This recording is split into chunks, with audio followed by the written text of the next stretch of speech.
Hello everybody, Acre of Love Homestead here. So today is day number 2 of Vlogmas Christmas week. This is just, about stuff that I am just kind of doing throughout the week as I'm off. We are doing a lot of different things. Sorry, I'm trying to make sure the dog isn't going out of the fence. So we are trying to do a lot of different things as I'm off this week for Christmas. I have started organizing all my bee stuff. Let me stand on this side, maybe y'all can see it. So I'm trying to get all of my boxes together, my extra parts together, frames that I need to put together. And I'm trying to get everything situated and make a list of the stuff that I am going to need for the springtime. So we're trying to do that. I would get all my swarm buckets, and we're going to put all the swarm buckets back together and get them all set out. Or probably not set out just yet. I'll probably wait until a little bit closer to springtime. I don't know. Texas is kind of up and down, so you might be able to get a swarm right now. Who knows? What you doing, girl? But yeah, we're trying to get everything together. Like these frames, they need to be put together. And like I say, I'm trying to make a list of just different stuff. This one right here, it is a full set. So anything that has a top on it is a full, except I will need a bottom. So I'm going to write down that I need a bottom. I think I need 2 bottoms, because this right here is also another one, but this one doesn't have a top to it. So I'm going to be getting a top. So on here, I'm going to write times 1, maybe. Yeah, times 1. I also wanted to tell y'all that I want to show y'all these top hive feeders that I had bought. And sadly, I used them for maybe 1 session or something, but I haven't used them since. This one, they are top hive feeders. So what you would do is you would you don't want to fill it with your sugar water just yet. So you'll take actually, and I think I've demonstrated this in another video. Now they do have different sizes. Like this size, this is for an 8 frame. They do have a 10 frame. I'll show y'all that one in just a minute. But you want it to sit on your top cover. That's how I had mine. So the bees still have, so you have your 8 frames. 1, 2, 3, 4, 5, 6, 7, 8 frames. You have your queen excluder. That way she can't get up and fly away. And then you have your top inner cover. And then what I did is I took this and I set it on here. Got it all good and lined up and everything. And then you fill it with your sugar water. And then what you'll do is, inside of here, I don't know, y'all probably asking, well, how can they get up there? Well, inside of here, it's got a slit right here, like an opening. And then on the wires right here, they come up from the outside and they were able to climb up. You don't want to fill this all the way to the top. I don't recommend doing that because what's going to happen is that the little holes that the bees come out of on the inside is a possibility that it could overflow into there, and you don't want stuff overflowing into your hive. So technically, you'll just put this here. You get it all good and straightened out. Let's see. Now, I've been having an issue with some of these. Queen excluder sticking out. You want to make sure you have everything good and lined up. Hopefully that's good and lined up. And then you're going to put your top on. And it just sits like that. Now, typically, what you probably need to do is you need to put a brick on here. That way, this thing is pretty flimsy. So if something kind of walked by and bumped it, I mean, it's going to be a little heavy with the water in there. But I usually put a brick on top of mine, just to make sure no gusty winds are going to blow it away. Or, like I say, if something dog runs by, he's not going to be able to quickly, excuse me, knock it off. But that's how those work. And the 10 frame one, it's the same. It's just bigger. It's the same setup. And this one's kind of dirty. I had left it outside. But this one, it's the same setup. You would just do the same thing, but on a 10 frame. They are good top hive feeders. I did use them for a little while. Right now I have something different because my one hive, like I said the other day, another video, that one hive, my nook, in the summer at some point, it did a split on its own. So that means that the main queen left, but unfortunately she didn't. I don't think she left to where, like how can you say it, where she can make her own new queen, eggs and larvae for a new queen. So that hive right now is struggling some. So I don't really want to, I'm not really wanting to put one of these on there because they did get robbed in the summer and they're slowly trying to build up.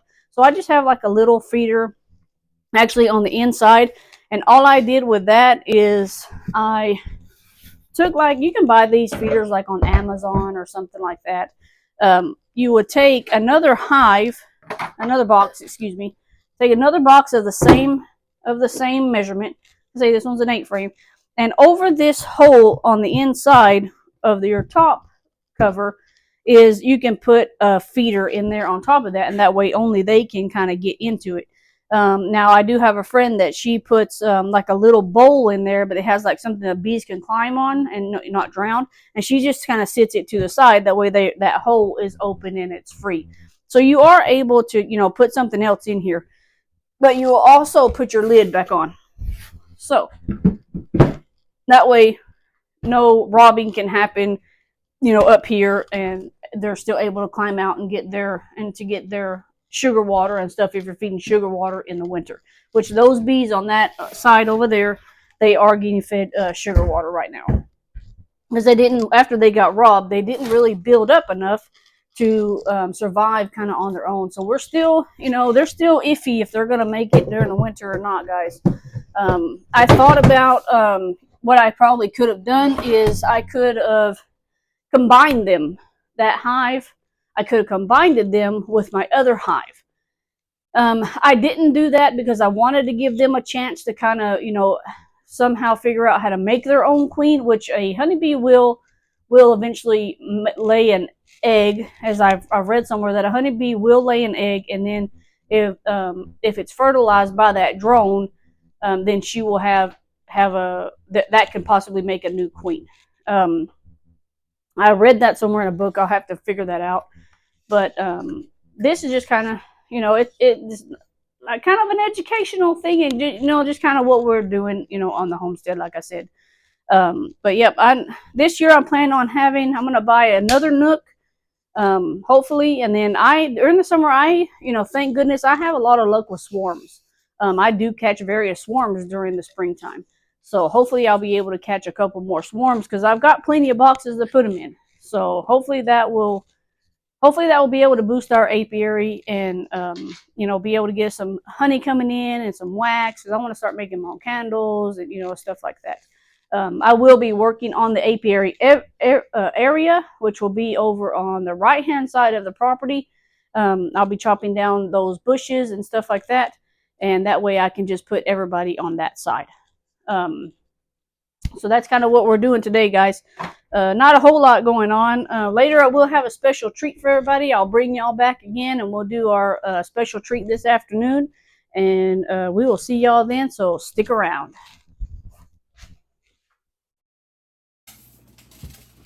Hey everybody, so it's in the afternoon now, and the surprise that I was telling y'all about earlier in the video is tonight we are going to be making some candles. This is going to be beeswax candles. Unfortunately, it's not my beeswax, but it is beeswax that I've gotten. And we're going to try to make a few molds of candles. We have this one. There's this cute one with the little bees on the outside. We'll see how these do. They're a little bit flimsy, so I'm not really sure how they'll do. We have this one, just a square, and it's got like a bee on the top, if y'all could see that. And there's this one. It also has like a bee on the top also. And then the little tiny mold that has the little bees all around. Whenever I'm gonna start making some candles, I will be putting these in our shop that we're gonna have open, hopefully in the spring, and I will be putting these on my website. I do have a selling website now. It's acreoflove.com, and I will put it down in the description box, as well as the beeswax that I have. And I'm gonna try to put the molds in there because some of these I got on Temu. I think this one I got on Amazon, so I will put the description for those molds down in there. That way y'all can go on there and see if you want to use some and try to make some beeswax candles. I already have my beeswax over here on a double boiler. It's just about ready, and I'll bring it over here and we'll start pouring, and then we will, after we've poured, we'll come back and I'll show y'all all the little candles that I've made. So let me get the beeswax and we'll start pouring them in the molds.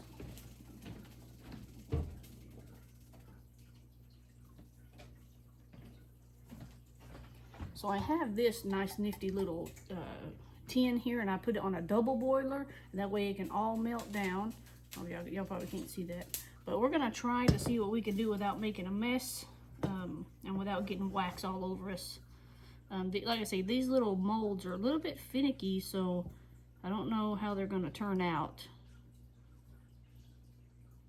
Like my little wicks tend to, let's see, I need to get me a different one of these because wax kind of goes everywhere.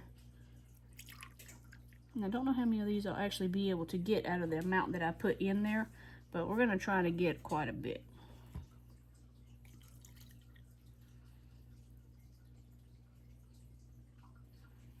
And this is yellow beeswax. I do have some white beeswax that someone gave me.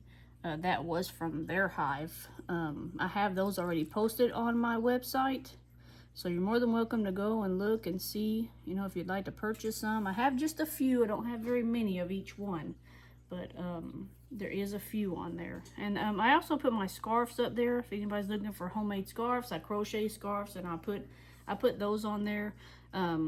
There's not very many on there at the moment, so it's kind of first come, first serve. And then as I make more, I'll post more on there also.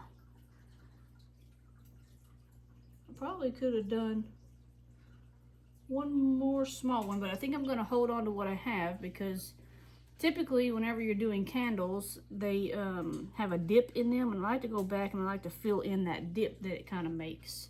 So let me fill up this one a little bit more. There we go. Well, we got them all nice and filled. Well, we'll see how this goes. Hopefully it's not going to be too bad, because I had to pop holes in some of these, and I can see it coming out the side, so those molds may not be that great. I may just go to these pink ones and just use the pink ones, because they were easier to pop the hole, because you have to pop a hole in the top to get the wick through. And on these white ones, the hole was a little bit bigger than what I wanted, and right now as I'm sitting here watching them, I can see them leaking from the sides. So maybe it'll start hardening up pretty quick, and it won't leak out too much of the wax. Worst case scenario, scrape it off of the counter and put it back in there. But yeah, I can see it leaking. I'm not very happy with that. But let me show y'all. So you see how it's leaking from the side right here where I popped the hole, and then on this one too where the holes got popped. Hopefully it won't do too much damage to the candle. We'll see. These are just kind of practice runs for now until you know, I get some good supplies for my candles. I would like to be able to just use the pink ones. The pink ones seem to be really good.